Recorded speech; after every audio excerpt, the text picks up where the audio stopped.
이 시간 우리 하나님의 말씀 보겠습니다. 하나님의 말씀은 고린도전서 10장 1에서 13절까지 말씀입니다. 고린도전서 10장 1에서 13절입니다. 제가 한 절 읽고 여러분들이 한 절 읽고 돌아가면서 교독합니다. 고린도전서 10장 1에서 13절. 형제들아, 나는 너희가 알지 못하기를 원하지 아니하노니 우리 조상들이 다 구름 아래 있고 바다 가운데로 지나며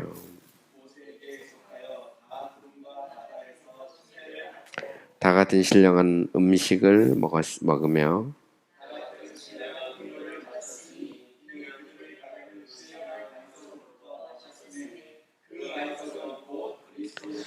그러나 그들이 다수를 하나님이 기뻐하지 아니하였으므로 그들이 광야에서 멸망을 받았느니라.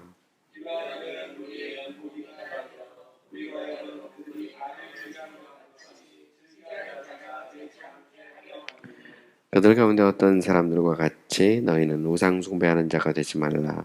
기록된 바 백성이 앉아서 먹고 마시며 일어나서 뛰논다 함과 같으니라.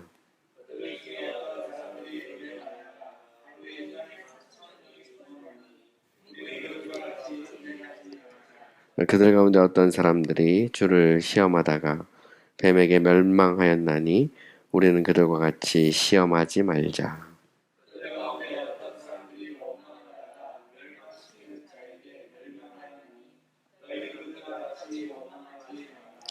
그들에게 일어날 이런 일은 본보기가 되고 또한 말세를 만난 우리를 깨우치기 위하여 기록되었느니라. 우리 다 같이 읽겠습니다.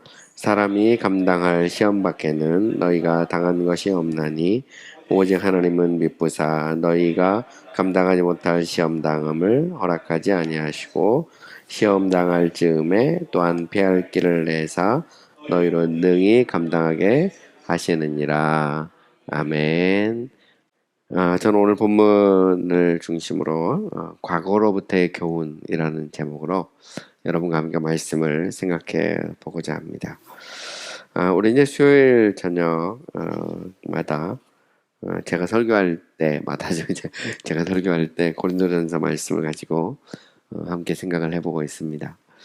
어느덧 이제 고린도전서 10장 말씀에 대해서 우리가 생각을 해보게 됐는데요.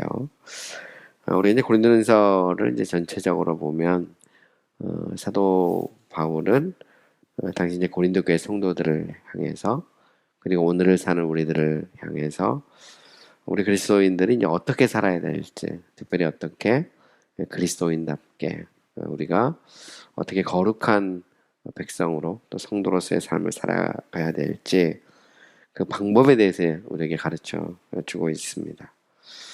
오늘 본문의 내용은 이제 이스라엘 백성이 과거에 애굽에서 해방돼서 홍해를 건너서 광야에 머물렀을 때 바로 이제 가나안 땅에 가지 못하고 40년 동안 광야에 머물렀을 때에 대해서 언급을 하고 있습니다. 당시 이스라엘 백성들은 애굽에서 해방돼서 홍해를 건너고 광야에서 40년 동안 그들이 머물러 있을 때 정말 놀라운 그런 하나님의 은혜를 경험했죠. 그들은 엄청나고 놀라운 특권을 누렸습니다. 그들은 하나님이 함께 하시는 것을 직접 눈으로 보고 또 몸으로 경험했던 사람들이죠. 그런데 이제 그럼에도 불구하고 이제 이스라엘 백성이 광야에 머물러 있는 동안 우상을 숭배하고 음행하고 하나님을 시험하고 또 하나님께 원망하죠. 그러다가 이제 이스라엘 백성들이 이제 멸망을 당합니다. 근데 바울은 이제 이런 일을 단지 이제 과거의 사건으로 그치기를 원치 않는 것이죠. 이 사건을 통해서 당시 이제 고린도 교회 성도들이 그리고 오늘 이렇게 오늘날을 살아가는 우리들이 어떻게 살아야 될지 이제 교훈을 받기를 원하는 것입니다. 쉽게 말하면 과거 이스라엘 백성들이 경험했던 것이 일종의 본보기가 되기를 원하는 거예요. 우리 이제 이 사실을 바울이 말한 직접 말한 그 표현을 찾아볼 수 있어요. 6절에 보면 바울이 이런 말을 해요. 이런 일은 우리의 본보기가 되어 우리로 하여금 그들이 악을 줄게 한 것 같이 줄게 하는 자가 되지 않게 하라. 아멘이. 여기 보면 본보기가 나오죠. 본보기. 그래서 당시 이스라엘 백성들이 이제 악을 줄게 한 것처럼 우리도 악을 줄게 하지 말자. 이렇게 본을 삼으라는 말이죠. 11절에도 비슷한 표현이 나옵니다. 그들이 일어난 이런 일은 본보기가 되고 또 말세를 만난 우리를 깨우치기 위하여 기록되었느니라. 그러니까 과거의 사건은 단지 과거의 사건으로 끝나는 것이 아니라 우리의 본보기가 된다는 것이죠. 그래서 이 말세를 사는 우리들이 깨우침을 받고 정말 하나님을 기쁘시게 하는 삶을 살기를 원한다. 이게 이제 바울이 당신의 고린도 교회 성도들을 향해서 또 오늘 우리들을 향해서 권면하고 있는 내용이죠. 특별히 이제 우리가 읽은 이 본문 고린도전서 10장 1에서 13절을 보면 먼저 이제 이스라엘 백성들이 그 어떤 특권을 누렸는지에 대해서 말을 하고 있어요. 그래서 1절에서부터 5절까지 보면 이스라엘 백성들이 누린 특권에 대해서 이야기하고요. 6절에서부터 그 11절까지 보면 이스라엘 백성들이 이런 특권에도 불구하고 어떤 죄를 저질렀는지에 대해서 이야기하죠. 특별히 이제 우리가 이제 이스라엘 백성을 생각할 때 이스라엘 백성은 정말 하나님의 크신 그런 은혜를 경험한 백성이죠.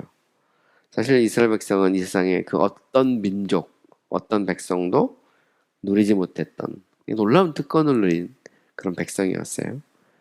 하나님은 이스라엘 백성의 하나님이 되고 이스라엘은 하나님의 백성이 됐죠. 그런데 이렇게 이스라엘 백성들이 누린 특권은 그들이 다른 민족보다 잘나서도 그렇다고 해서 그들이 무슨 이런 특권을 누릴 만한 자격이 있어서도 아니죠. 하나님께서 자신의 주권으로, 그죠? 자신의 주권적인 은혜로 이스라엘 백성을 자기 백성으로 택하신 것입니다. 그리고 그들에게 긍휼을 베풀어 주신 것이죠. 그런데 이제 오늘 우리도 마찬가지죠. 당신 이제 고린도 교회 성도들이나 오늘 사는 우리들이나 우리가 예수 믿고 하나님의 자녀가 되고 하나님의 백성이 된 것은 우리가 잘나서도 아니고 우리가 무슨 뭐 다른 사람보다 더 자격이 있어서도 아니라는 것이죠. 우리도 다른 사람과 마찬가지로 하나님이 우리에게 은혜 주지 않으면 똑같이 죄와 사망 가운데 있고 영적으로 볼 때 죽어 있고 진노의 자녀고, 그죠? 하나님의 심판과 정죄가 머물러 있습니다. 그런데 하나님께서 이제 우리에게 은혜를 베풀어 주신 것이죠. 영원부터 우리를 택하시고 그리스도의 그런 구속의 은혜로 값을 주고 사시고 성령의 역사를 통해서 우리를 새롭게 하신 거예요. 그래서 우리가 새로운 피조물이 되고 하나님의 백성을 오늘도 믿음으로 사는 것입니다. 그래서 우리가 뭐 사도 바울이 쓴 편지들을 보면 우리의 구원이 은혜로 말미암았다는 것을 계속해서 강조하죠. 가령 뭐 에베소서 2장 8, 9절에 보면 너희가 그 은혜에 의하여 믿음으로 말미암아 구원을 받았나니 이것은 너에게서 난 것이 아니요 하나님의 선물이라. 행위에서 난 것이 아니니 이는 누구든지 자랑하지 못하게 함이라. 보면 바울은 명확하게 선언하죠. 우리가 잘나가서 구원받은 거 아니고 오직 하나님의 은혜로 우리의 구원을 받은 거죠. 우리의 구원은 우리의 행위로 말미암은 것이 아니라 오직 하나님이 우리에게 값으로 사서 거저 주신 선물이죠. 그래서 우리가 이 은혜를 값없는 은혜 이렇게 말하거든요. 공짜로 주시는 은혜. 이거를 이제 free grace, 은혜는 은혜인데 공짜란 말입니다. free라는 말은 공짜란 말이죠. 오늘 이제 본문을 보면 바울은 이스라엘 백성들이 이제 어떤 특권, 그죠? 이렇게 아무런 자격이 없음에도 불구하고 하나님의 은혜로, 하나님의 주권으로 어떤 특권을 이루었는지를 구체적으로 이야기를 하고 있어요. 오늘 보면 1, 2절에 보면 이렇게 되어 있죠. 형제들아, 나는 너희가 알지 못하기를 원하지 아니하노니 우리 조상들이 다 구름 아래 있고 바다 가운데로 지나며 모세에게 속하여 다 구름과 바다에서 침례를 받고 이렇게 말하죠. 그래서 형제들은 뭐 고린도 교회 성도들을 말합니다. 다시 말해서 지금 바울이 말하고 있는 대상은 예수 믿지 않는 사람들이 아니죠. 예수 믿고 그리스도 안에서 한 형제요 자매가 된 사람들에게 말하고 있는 겁니다. 형제들아, 나는 너희가 알지 못하기를 원하지 아니한다. 이 말은 너희가 좀 알았으면 좋겠다는 거죠. 알았으면 좋겠다. 과거에 이스라엘 백성이 어떤 특권을 주었는지, 그리고 그들이 그런 특권에도 불구하고 어떻게 범죄했는지, 그걸 너희가 알았으면 좋겠다. 이렇게 말하는 것이죠. 특별히 여기서 보면 이제 우리 조상들이 다 구름 아래 있었다. 이러면서 구름 아래. 또 보면 2절에도 보면 모세에게 속하여 다 구름과 바다에서 침례를 받고, 여기 보면 구름이란 말이죠. 구름 그러면 뭐 이스라엘 백성이 애굽에 탈출할 때 낮에는 이제 구름 기둥으로, 밤에는 불 기둥으로 하나님이 그들을 지키셨죠. 이 구름이라고 하는 것은 하나님의 임재와 하나님의 영광을 나타냅니다. 영광. 다시 말해서 하나님의 임재가, 하나님의 영광이 이스라엘 백성과 함께 있었어요. 그리고 바로 그 하나님의 그 임재와 영광 가운데 그들이 홍해를 건너죠. 그리고 하나님께서 이스라엘 백성이 40년 동안 광야에 있을 때, 그때 하나님이 낮에는 구름 기둥으로, 밤에는 불 기둥으로 그들을 지켜주셨어요. 그리고 되게 놀라운 것은 뭐냐면 이 성막을 또 주잖아요. 시내산에서 이제 모세를 통해서 성막을 주실 때 그 성막 위에 이 구름이 머물러 있었습니다. 그죠? 그리고 이제 이 하나님의 임재 영광, 이거를 히브리어로 이제 쉐키나, 이거는 이제 영어식으로 그러면 슈카이나 이렇게 말하는데, 이 쉐킨하고 슈카이나는 속죄소, 이제 법계 언약계 위에 이제 속죄소가 있거든요. 그 속죄소를 이게 쉐키나, 슈카이나라는 표현을 써서 표현하거든요. 짐승의 피를 뿌릴 때, 순념소 피를 뿌릴 때 하나님이 그 피를 보시고 이스라엘 백성의 죄를 용서하시고 자신의 임재와 자신의 영광을 드러내시기, 이제 슈카이나거든요. 슈카이나 글로리 이런 말을 씁니다. 이스라엘 백성은 하나님이 함께하는 그런 백성이었어요. 사실 광야라고 하는 이곳은 사람이 뭐 40년 동안 살 수 있는 곳이 아니죠. 이스라엘 백성이 성경에 보면 그러니까 쉽게 말하면 어른들, 그죠? 어른들만 40만이에요. 여성, 여기서 이제 남자를 말하는 거거든요. 60만. 남자만 60만이고요. 여성과 여성과 뭐 그 아이들을 이렇게 다 포함하면 한 200만쯤 됩니다. 200만이라는 사람이 광야에서 살 수가 없어요. 광야라는 곳은 낮에는 막 40도까지 올라가고요. 밤에는 막 영하 20도, 30도 떨어지거든요. 더욱이 물이 없어요, 물이. 그러니까 비가 거의 안 오고요. 비가 와도 원래 그 이스라엘이나 이쪽 그 광야 시나이 반도 이런 쪽에는 비가 오잖아요. 그러면 물이 그냥 흡수를 안 하고 다 쓸려 내려가 버립니다. 다 쓸려 내려가 버려요. 그러니까 물이 고이지 않는 그런 지역이거든요. 그러니까 농사를 지을 수 없고 사람이 살 수 없는 곳이죠. 그런데 이스라엘 백성이 40년 동안 살아남았다는 거죠. 낮에는 구름 기둥으로, 그죠? 하나님이 그들을 지켜주시죠. 밤에는 불 기둥으로 온도가 너무 떨어지지 않도록 또 반석을 줘서 물도 주고 만나와 배추라기도 주시고, 이 모든 게 하나님의 엄청난 은혜죠. 그래서 여기 보면 조상들에 대해서 말할 때 우리 조상들이 다 구름 아래 있고, 그죠? 하나님의 임재 가운데 있었다는 말이죠. 바다 가운데 지났다는 건 홍해를 말하죠. 홍해를 육지처럼 건넜으니까. 모세에게 속하여 다 구름과 바다에서 침례를 받고. 특별히 여기서 참 재밌는 표현을 쓰죠. 이스라엘 백성이 다 구름과 바다에서 침례를 받아 하나님의 임재와 영광 가운데 바다를 육지처럼 건넜다는 말이거든요. 그러니까 이스라엘 백성은 한마디로 말하면 신약적인 언어죠. 침례받은 백성이다. 사실 침례라고 하는 것은 우리 예수 믿는 사람들이 구원받고 나면 내가 구원받은 하나님의 백성이다. 내가 그리스도와 함께 죽고 그리스도와 함께 살았다라고 하는 것을 상징적으로 보여주는 거거든요. 침례는 상징이죠. 침례를 통해서 구원받는 게 아니고 구원받은 성도가 성도들과 또한 이 세상을 향해서 나는 이제 그리스도와 더불어 죽고 그리스도와 더불어 살았다. 이제 나는 이제 앞으로 정말 주님을 위해 살겠다 이렇게 선포하는 거거든요. 나는 예수 믿는 사람이다 말. 이제 나는 구원받은 하나님의 백성이다. 이걸 선포하는 것이죠.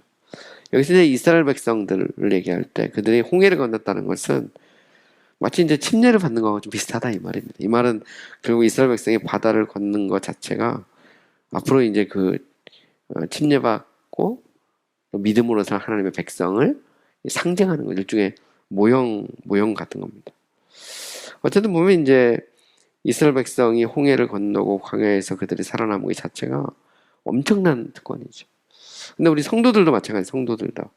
성도들도 우리가 이 영원한 그 사망에서 생명으로, 그죠?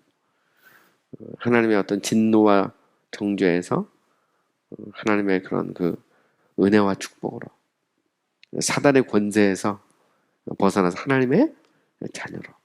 그러니까 이 자체가 엄청나게 놀라운 특권이죠. 사실 뭐 침례받았다는 것 자체가 새로운 피조물이 됐다.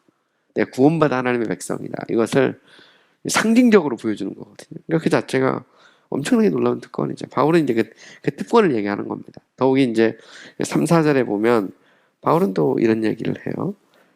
다 같은 신령한 음식을 먹었으며 다 같은 신령한 음료를 마셨으니 이는 그들을 따르는 신령한 반석으로부터 마셨으니 그 반석은 곧 그리스도시라. 여기서 말하는 신령한 음식 그럼 이제 만나, 그죠?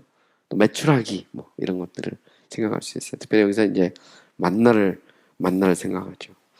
신령한 음료 그러면 반석을 쪄서 막 물을 내잖아요. 그래서 이스라엘 백성이 그 광야는 물이 없는 곳인데 농사도 안 되고 근데 모세가 반석을 막 치면 물이 나오죠. 그래서 200만이나 되는 사람이 그곳에서 무슨 저수지처럼 말이죠. 반석에서 나오는 물을 먹고 40년을 살았다는 것이죠. 이 자체가 뭐 엄청난 은혜입니다.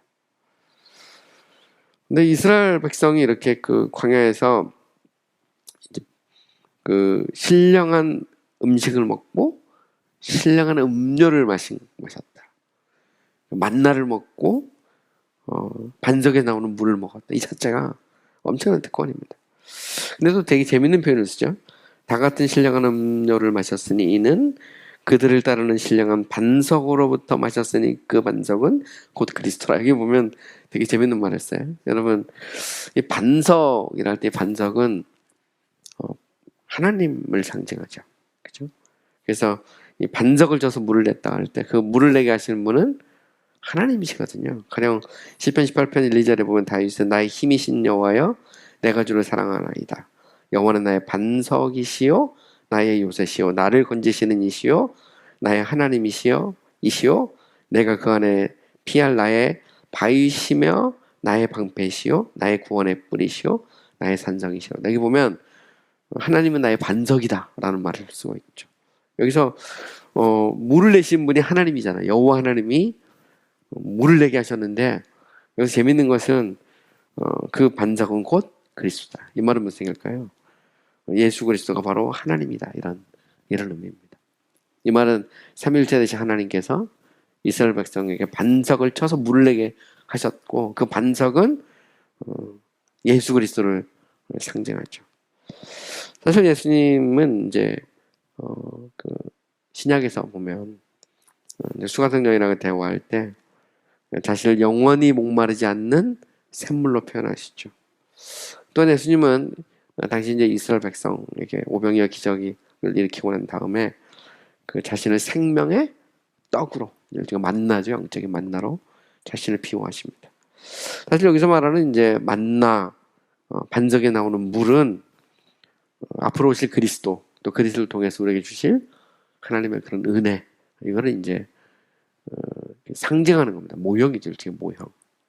그걸 얘기하는 거예요. 오늘 우리도 마찬가지죠. 우리는 예수 그리스도를 먹고 예수 그리스도를 마시죠. 그죠?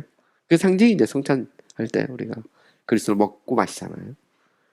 예수 그리스도 자체를 우리는 먹고 마신다는 그런 표현을 씁니다. 이 자체가 엄청난 특권이죠. 그죠? 그러니까 이거는 뭐 과거 이스라엘 백성들도 하나님의 놀라운 특권을 누렸고요. 바울이 지금 편지를 쓰고 있는 고린도 교회 성도들도, 그리고 오늘을 사는 우리 그리스도인들도 하나님의 엄청나게 놀라운 특권을 우리가 잊고 사는 것입니다. 여러분, 예수님께서도 보면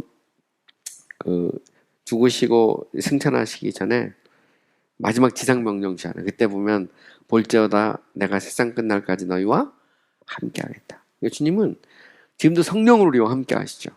우리가 뭐 잘나서가 아니고 우리가 완벽해서가 아닙니다.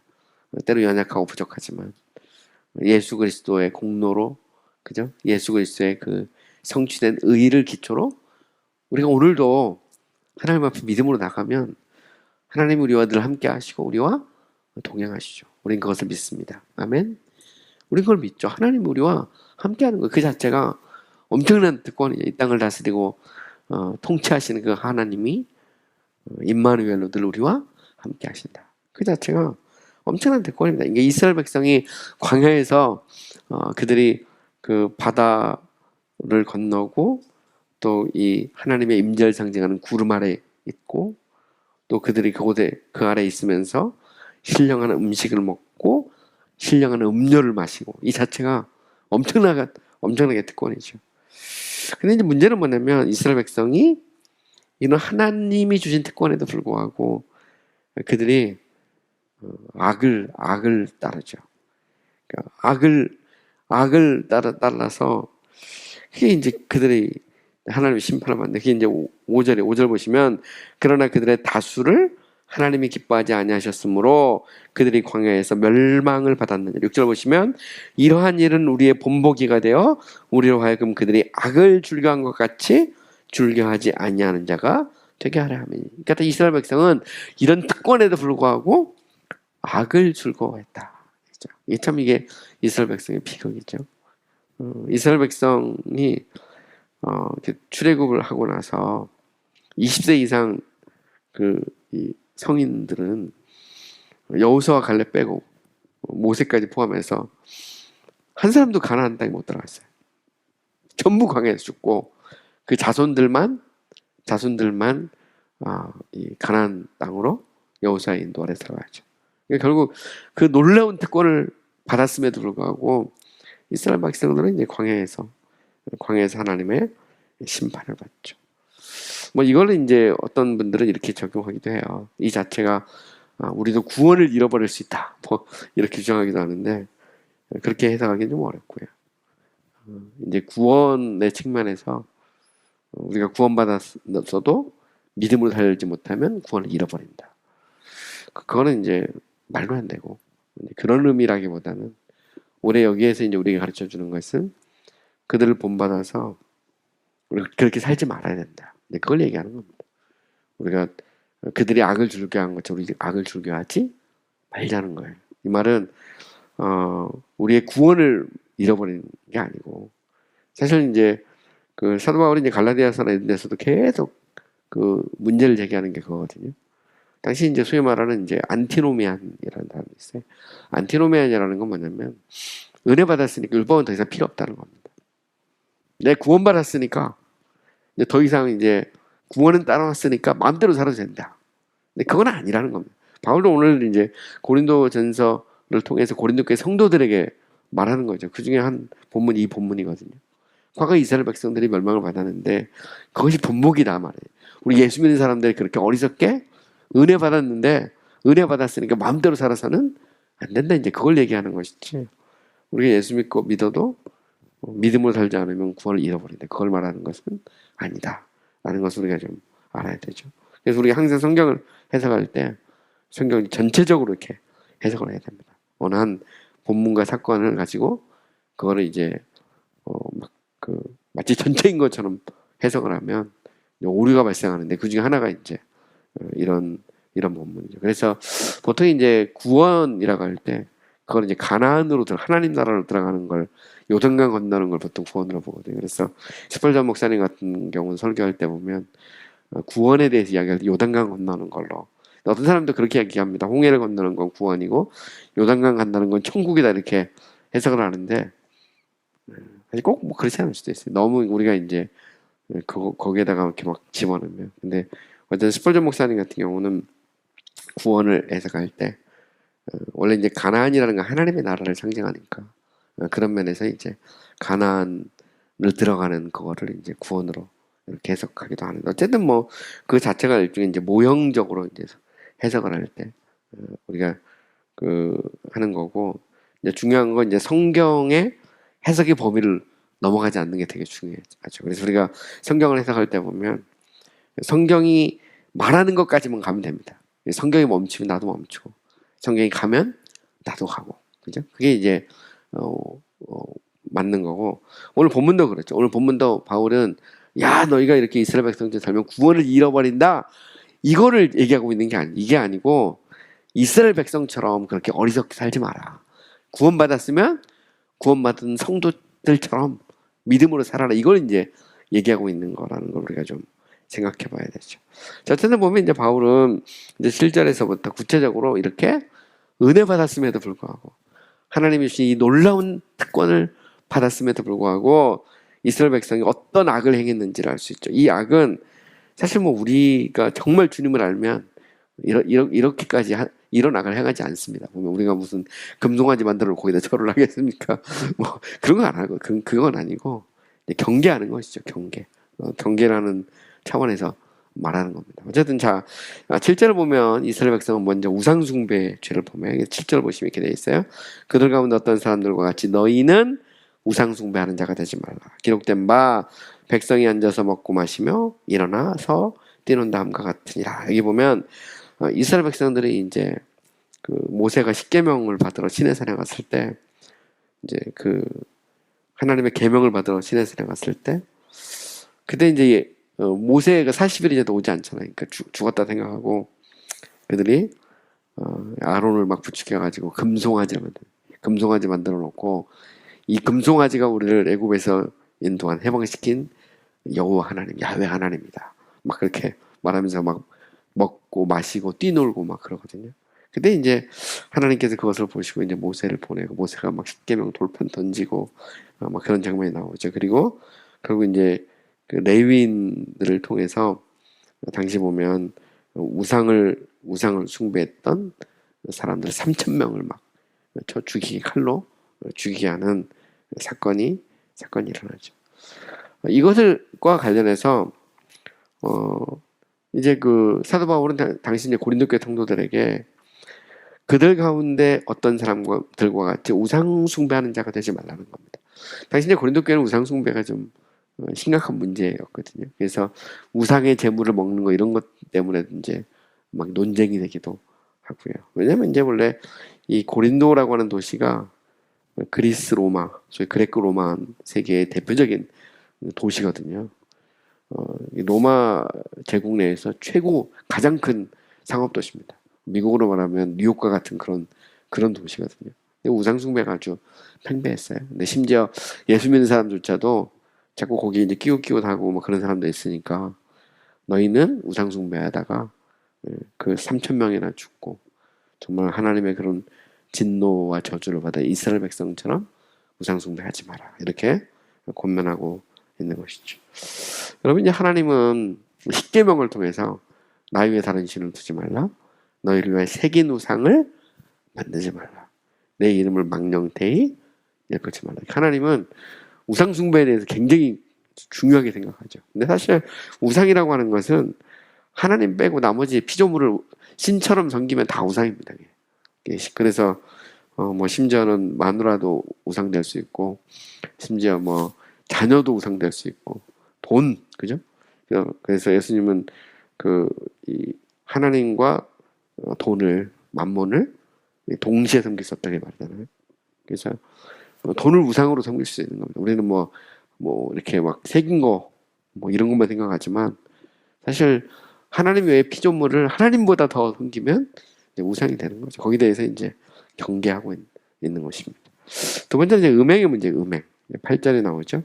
그들 중 어떤 사람들이 음행하다가 하루에 23,000명이 죽었나니 우리는 그들과 같이 음행하지 말자. 여기 보면 또 이제 구약에 나오는 이스라엘 백성들이 범한 죄에 대해서 나오는데, 이게 민수기 25장에 나오죠. 민수기 25장. 이스라엘 백성이 이제 가나안 땅에 들어가기 전에 시딤이라고 하는 곳에 머물러요. 시딤에 머물렀는데, 이 시딤에 이제 그 모압 사람들이 살았어요. 근데 그 중에 보면 이제 모압 여인들이 있는데, 이 이스라엘 이 백성들, 남성들이 자꾸 이 모압 여인들하고 막 이렇게 일종의 음행을 하는 겁니다. 아마 이 모압 여인들이 몸을 팔고 막 그랬던 것 같아요. 근데 여기에 대해서 이제 이스라엘 백성들이 당시 보면 같이 막 음행하고, 또 이 모압 여인들이 이스라엘 남자들을 꼬셔가지고 자기 부족들이 섬기는 바알 부올이라는, 이제 바알도 이름이 여러 개예요. 여러 개인데 이 지역이 부올이라고 하는 지역에 대해서 바알 부올이라고 해서, 내는 바알입니다. 이게 바알이 여러 개가 있어요. 언제 제가 나중에 기회가 있으면 어떤 종류의 바알이 있었는지 한번 좀 정리를 해볼 생각인데, 어쨌든 여기 보면 이 사람들이 바알 부올에게 막 이스라엘 백성이 막 절을 하고 막 제사를 드리는 일이 생긴 겁니다. 여기 대해서 하나님께서 이제 진노하죠. 진노하셔서 당시 보면 이제 이 모세를 통해서 이 일을 보면 이스라엘 백성의 지도자를 목에 달아가지고 태양이 보이는 쪽을 향해서 이렇게 목매달아서 이렇게 죽이게 하고요. 또 연병이 일어나서 지금의 이제 일종의 코로나 바이러스 같은 비슷한 건데 24,000명이 죽죠. 근데 이런 과정 중에서도 이렇게 막 하나님이 막 진노가 임하는데, 그 시몬 족속의 한 지도자였던 시므리라는 사람이 있어요. 이 시므리라는 사람이 아모리 여자인 고스비하고 음행을 하죠. 그때 이제 이것을 알고 아론의 손자 엘리야살의 아들 비나스가 이 둘을 이렇게 죽이는 일이 일어나죠. 근데 하나님이 이것을 선하게 보셨어요. 그래서 결국 역병을 그치게 합니다. 어쨌든 보면 이제 고스비라는 이 아모리 족속의 여자가 나오죠. 어쨌든 보면 여기서 그 경고죠. 명확합니다. 여기서 주는 메시지는 명확해요. 우리는 그들과 같이 음행하지 말자. 이 말은 음행이라는 것 자체가 하나님이 기뻐하지 않죠. 여기서 이제 음행은 우상 숭배하는 겁니다. 궁극적으로 보면 결국 이제 이 아모리 족속의 여인들 혹은 아니면 암몬 족속의 여인들과 더불어서 우상을 숭배하는 거죠. 하나님은 이제 이스라엘 백성이 그 이방 사람들하고 그 결혼을 금지시켰어요. 그 이유가 뭐냐면 우상 숭배 때문에 그렇거든요. 우상을 섬기는 것 때문에 금지시켰거든요. 고린도전서에는 또 결혼의 문제 나오죠. 결혼의 문제도 이미 우리가 다뤘는데, 예수 믿고 나면 믿지 않은 남편, 믿지 않은 아내를 어떻게 해야 되느냐 할 때 바울의 그 대답은 상대가 함께하는 것을 좋게 여기면 함께해라. 왜? 그 사람도 예수 믿을 수 있다는 거죠. 그 아내를 통해서 혹은 남편을 통해서. 어쨌든 보면 여기서 이제 음행에 대해서 경고를 합니다. 그 다음에 세 번째로 뭐냐면 하나님께 이제 시험을 하는, 하나님을 시험하는 거죠. 9절에 뭐 이런 말이 나옵니다. 그들 가운데 어떤 사람들이 주를 시험하다가 뱀에게 멸망하였나니 너희는 그들과 같이 원망하지 말라. 여기 보면 하나님을 시험하는 일이 나옵니다. 이게 이제 민수기 21장에 나오는 거죠. 이스라엘 백성이 이제 호르산에서 출발해서 홍해길을 따라 에돔 땅을 이렇게 우회하려 하다가 이 길로 말미암아 마음이 상합니다. 왜냐하면 당시 이스라엘 백성들은 에돔을 통과하기 싶었는데 빨리 가거든요. 그런데 그곳에 가면 그래도 물도 있고 먹을 것도 좀 구할 수도 있고, 근데 하나님이 그쪽으로 들어가지 말고 돌게 하셨어요. 그래 가다 보니까 먹을 것도 없고 물도 없고 막 그러니까 이스라엘 백성이 하나님의 뜻과 자기 눈에 보이는 어떤 어떤 어려움 이 사이에서 막 하나님께 막 원망을 하죠. 막 원망을 하면서 민수기 21장 3절에 보면 이렇게 말합니다. 어찌하여 우리를 애굽에서 인도하여 내어 이 광야에서 죽게 하는가? 이곳에는 먹을 것도 없고 물도 없도다. 우리 마음이 이 하찮은 음식을 싫어하노라. 이 하찮은 음식은 만나입니다. 만나. 만나를 하찮은 음식이라고 막 말하면서 원망하고 불평하죠. 그러다가 결국 그 하나님이 불뱀을 보내가지고 막 사람을 막 물어 죽입니다. 그때 이제 이스라엘 백성이 막 하나님 살려달라고 막 회개하니까 하나님 이제 모세를 통해서 이제 구리뱀을 만들어서 장대에 매달게 하죠. 그리고 그 구리뱀을 보는 사람마다 살았어요. 근데 끝까지 버티고 안 쳐다보다 죽은 사람도 상당히 많았습니다. 어쨌든 여기 보면 바울은 이제 이런 이스라엘 백성들에 대해서 이야기하면서 바울은 이제 명확하죠. 너희는 그들과 같이 원망하지 말라. 이스라엘 백성이 하나님을 원망하고 하나님을 시험했거든요. 그것처럼 너희는 그렇게 하지 말라는 것입니다. 이 말은 무슨 얘기일까요? 때로는 우리가 생각했던 어떤 그 것과 막상 우리의 삶에서 일어나는 일이 다를 수도 있죠. 보면 나는 막 이거 하고 싶었는데 그게 그대로 안 갈 때가 있거든요. 우리가 계획하고 생각했다고 다 되면 얼마나 좋겠습니까? 근데 그렇지 않거든요. 이스라엘 백성은 막 아무리 그 당시 보면 그쪽 그냥 그 광야 그대로 가고 싶었는데 하나님 돌렸거든요. 그러니까 하나님은 돌리는 거거든요. 왜냐면 그들과 더불어서 우상숭배하고 이런 것들에 대해서 하나님이 경계하면서 돌린 건데 이스라엘 백성은 이걸 왜 돌리냐고 그러면서 막 거기에 대해서 하나님께 막 원망하고 불평했거든요. 그러다가 불뱀에 물려서 이제 죽는 사건이 일어난 겁니다. 오늘 우리도 마찬가지일 수 있죠. 오늘 우리도 보면 때로 하나님이 우리를 돌아가게 하실 때가 있어요.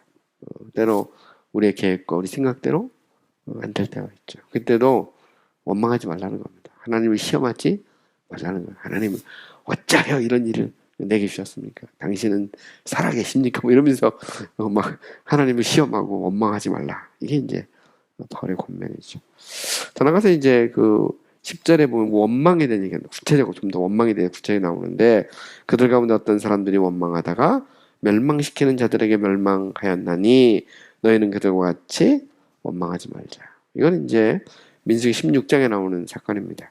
여기 고라와 다단과 아비람과 온이라는 사람이 모세와 아론에 대해서 반역을 일으키죠. 하나님이 너희를 정말 지도자로 세웠느냐? 왜 우리는 지도자가 될 수 없느냐? 그죠? 그러면서 하나님이 모세를 이스라엘 백성 위에 누가 정말 세웠냐 말이지. 모세 스스로 왕노를 사는 게 아니냐 그러면서 막 하나님의 어떤 그런 주권 또 하나님의 그런 그런 역사에 대해서 막 도전을 하죠. 사실 이제 모세에게 도전하는 것은 하나님께 도전하는 겁니다. 왜냐하면 모세를 세운 분이 하나님이죠. 하나님께서 이들의 원망, 이들의 그런 이 도전에 대해서 기뻐하지 않으셨어요. 그래서 하나님께서 막 지진을 일으켜가지고 그들을 막 삼키죠. 그리고 반역에 참여한 이스라엘 백성의 지도자가 250명이었는데 불이 나와서 그들을 그냥 다 삼켜버리죠. 그죠?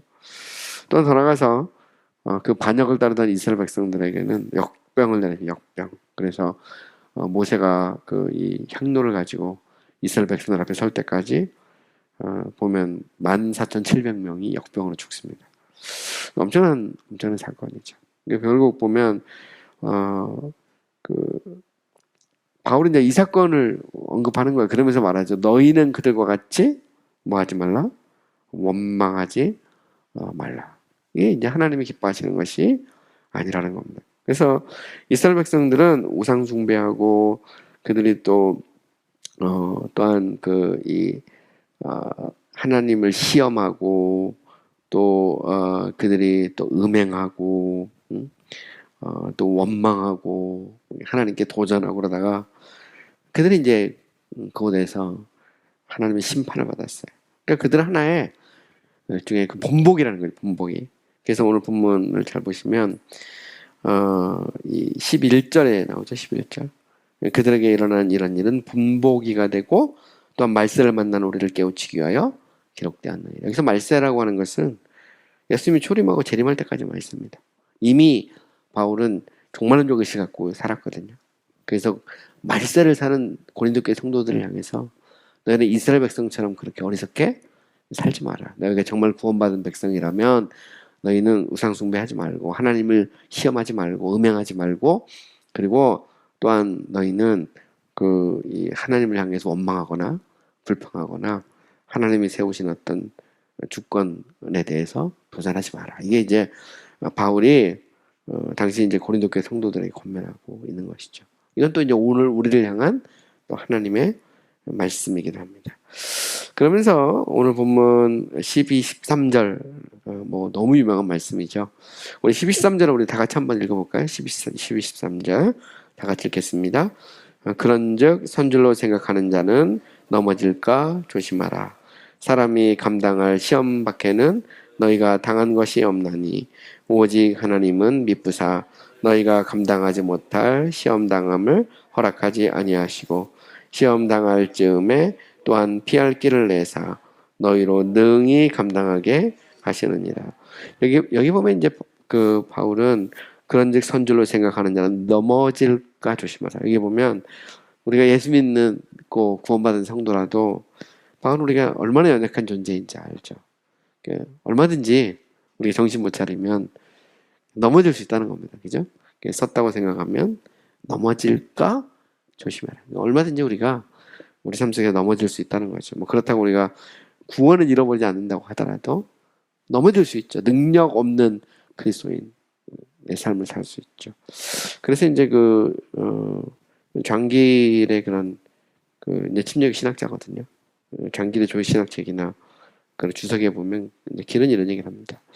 우리가 예수를 믿으면 우리는 그리스도와 연합이 된 연합의 상태. 이것은 절대 변하지 않아. 예수 그리스도가 우리의 머리고 우리 그의 지체라는 것은 변하지 않습니다. 우리가 성도였다가 성도 아니었다가 이런 건 없어요.